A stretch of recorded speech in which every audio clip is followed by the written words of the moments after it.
Hi everyone, this is Marjorie and welcome to my channel. In today's video, I'm going to show you how to make a St. Patrick's Day wreath.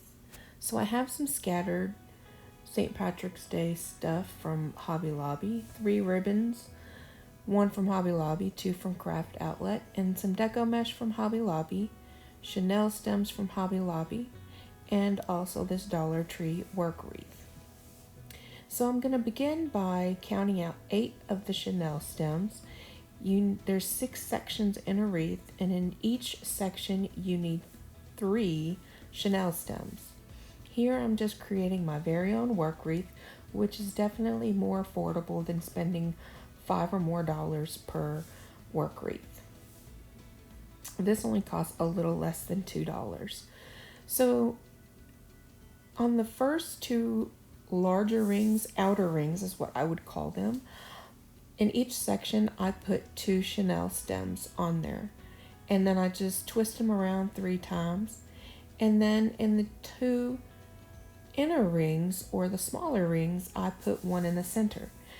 Now you don't have to hot glue them down or worry about them moving, because once you get all your mesh on there, it'll be fine and you can't tell. So I'll begin with my 21-inch mesh, and I curl up the edges, and typically I'll use a zip tie, but I didn't have my zip ties handy with me, so I took a Chanel stem and cut it in half. And all I'm doing is securing the edge of the Deco mesh to one of the crossbars. Then, from that Chanel stem that I put the Deco mesh in, I measure out 10 inches and then poof it up into one of the next Chanel stems. Now I start at the bottom and I go all the way around the bottom, and then I go up to the top, but it really doesn't matter. If you want to start at the top rings and then go to the bottom rings, it's all the same. Your outcome will be. So with each Chanel stem that I put the Deco mesh in, I measure out 10 inches to make a 10-inch poof.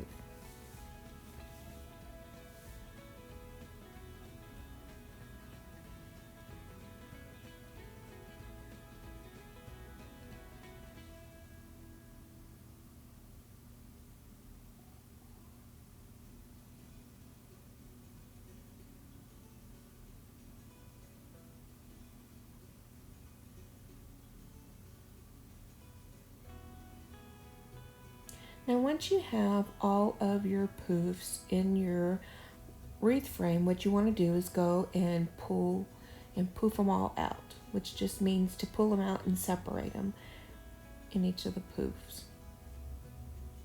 So here I've got my 10-inch Deco mesh on this wooden caddy roller. I don't really know what you call it. I actually got it at a thrift store for like $2 and thought this would be perfect for me to use my Deco mesh and my ribbons on. So all I'm doing is cutting 20-inch length strips of the 10-inch.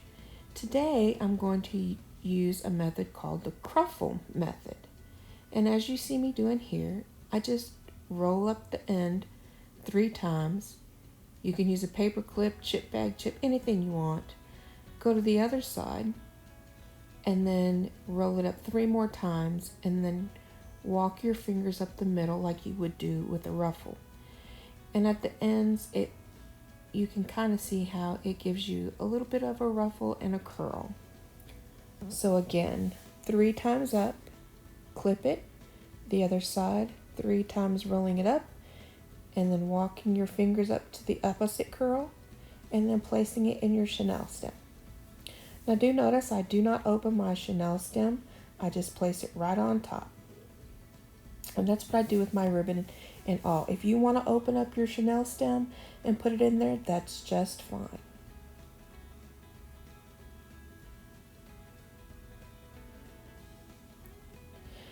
So here's my last one. Rolling it 3 times, turning it around, rolling it 3 times again, walking it up, and then putting it into my last Chanel stem. And you can see more now with all of the 10-inch Deco mesh in there, that you could see the different curls and a little bit of ruffles. Now, if you want, and you wanted to do 30-inch ruffles, you could definitely you could definitely do that, but you'd have to have two of the 10-inch rolls. And I'm perfectly fine with the way it looks. The Deco mesh is more of a base, and if you make your wreath like I do with lots of ribbon, then you don't see as much of the base. Now all I'm doing here is cutting my ribbon into 14-inch long pieces, and then what I'll do is I will take it and I will fold the ribbon long ways, and then from the folded end on each end of the ribbon, I'll go and cut it diagonally up to the point of the wire on the ribbon, and I'll show you. So there's me folding it half long ways and cutting up from the folded edge to the tip of the wired edge. And that's what you have, is known as a ducktail, dovetail. It's called so many different things. But definitely this gives the ribbon a very finished look, and it looks really nice.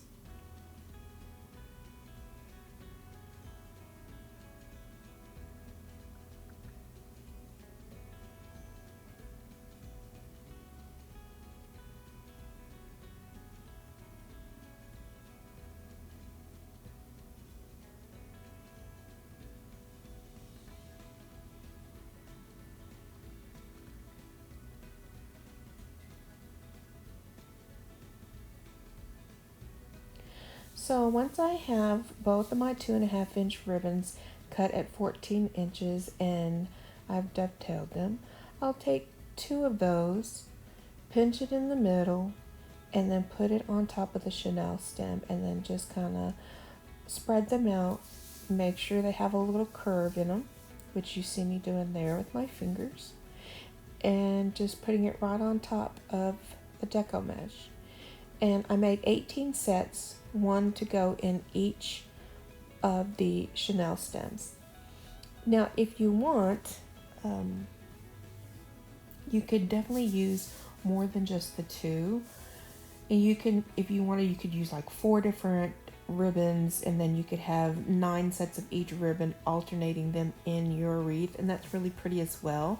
And it also gives you different looks in your bow versus the way that I do it right here.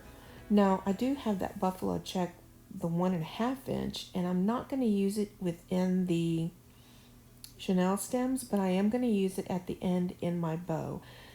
The 1.5 inch ribbon I got from Hobby Lobby, and it was only 18 yards, so I would have had to purchase multiple rows of the ribbon in order to put it in each of the chenille stems. Now the other 2.5 inch ribbons, those are all 30 yards.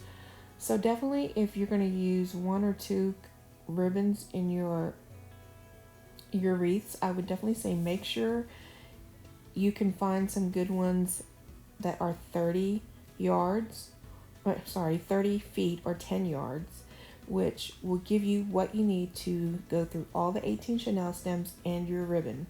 So I try to be as cost effective as possible, and that's why I do it the way that I do this. Now, if you do have scraps of ribbon, always try to make sure you save those, and that way you could use it as another ribbon added to your bow in another project. So here I've got my St. Patrick's Day scatter foams that I got from Hobby Lobby on the after clearance sale last year. And I'm just taking some of the shamrocks, and I think there's little hats and little gold coins, and I'm taking and I'm gluing them to where the chenille stems were, just to hide them a little bit. But it also adds a nice little decorative piece to the wreath.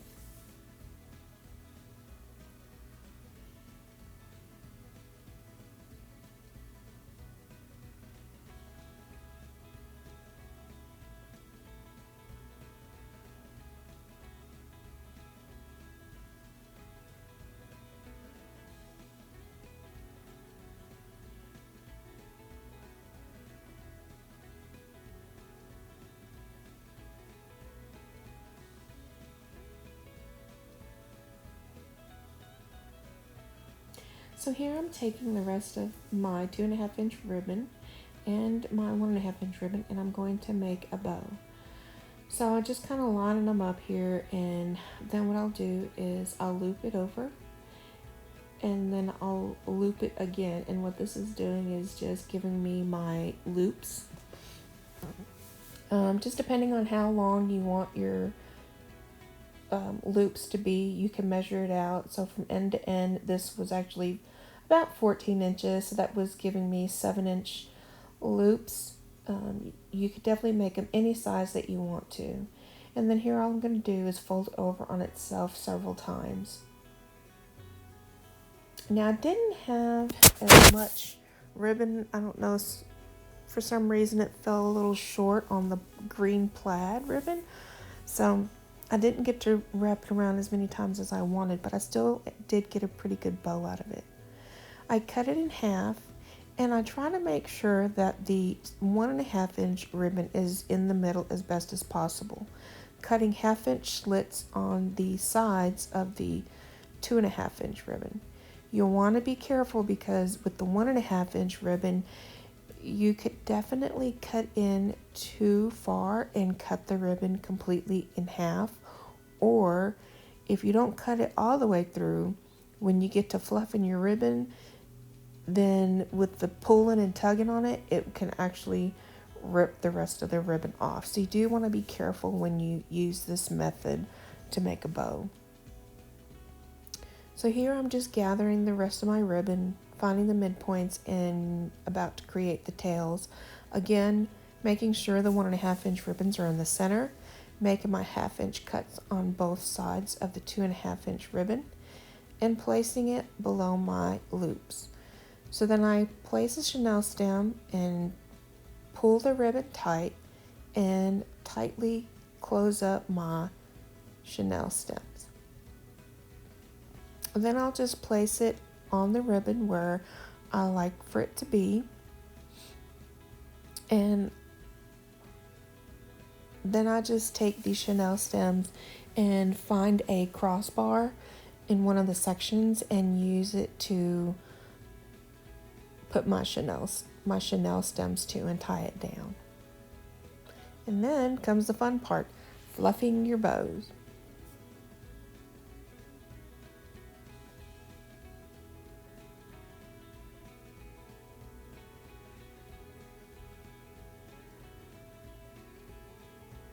So I dovetail the ends of my tails as well, except for my 1.5 inch ribbons. I typically don't dovetail those. I like to cut those at an angle, but you could cut it at an angle, or you could dovetail your ribbons however you like.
So here I am going to, and sorry it's off screen, but I'm going to cut the ribbon a little shorter, and I did it as an angle.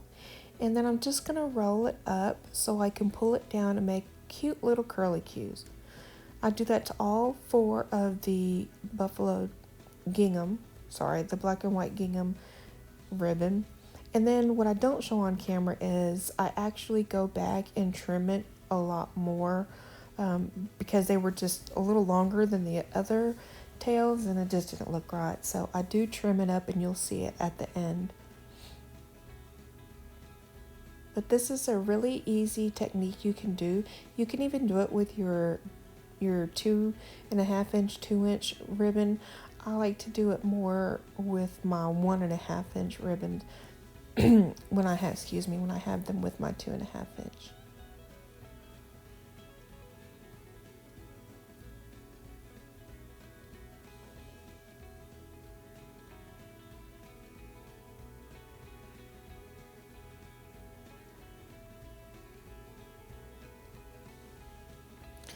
So here I have some Shamrock colored green apple barrel paint, the black chalk paint from Dollar Tree, and the mineral Waverly chalk paint from Walmart. And I got this cute little gnome from Hobby Lobby at the spring shop, and it was $5.99 originally and 40% off.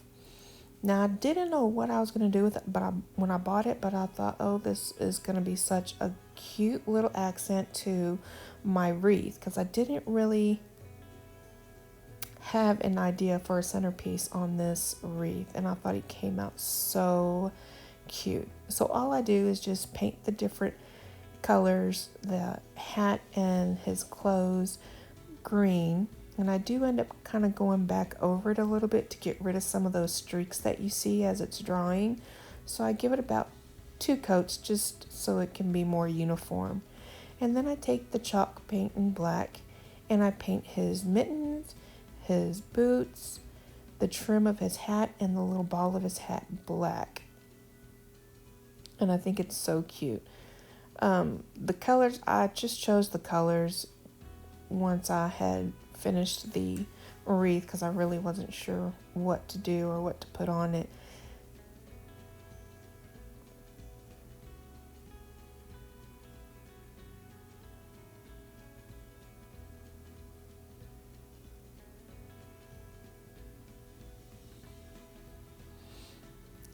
So once all that is painted, I thought it would be cute to give this gnome a gray beard.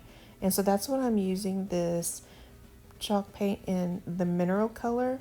It's a light gray and it's so cute. I really like it versus the standard white.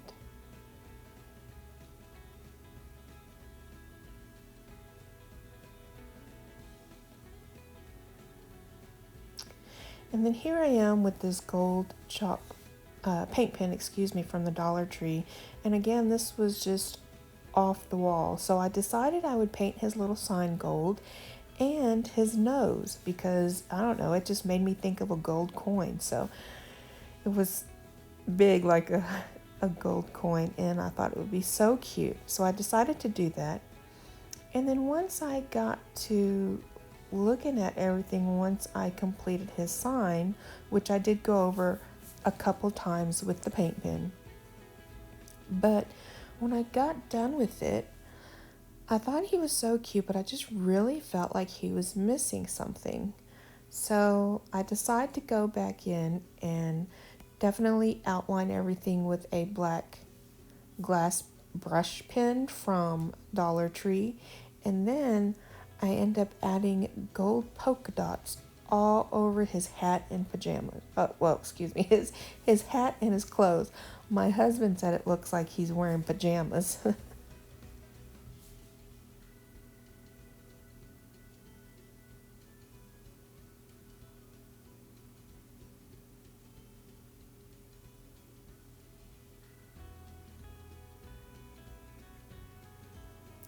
So then in his sign, I just free-handed the word lucky because I just figured with the polka dots, it reminded me of the gold coin. His nose reminded me of the gold coin. And it just made me think of somebody that would be lucky. So I thought I would make the sign say lucky.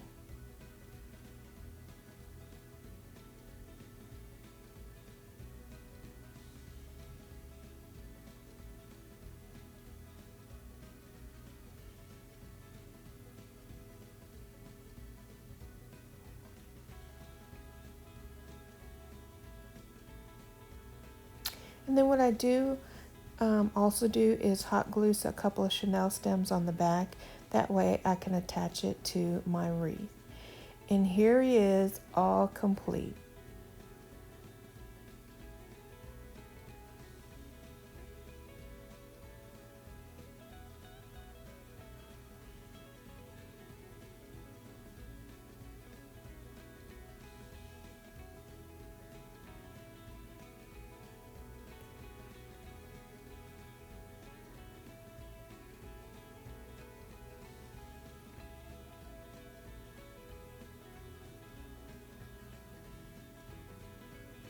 Well, thank you guys for watching. I hope you have a blessed day. We'll see you next time.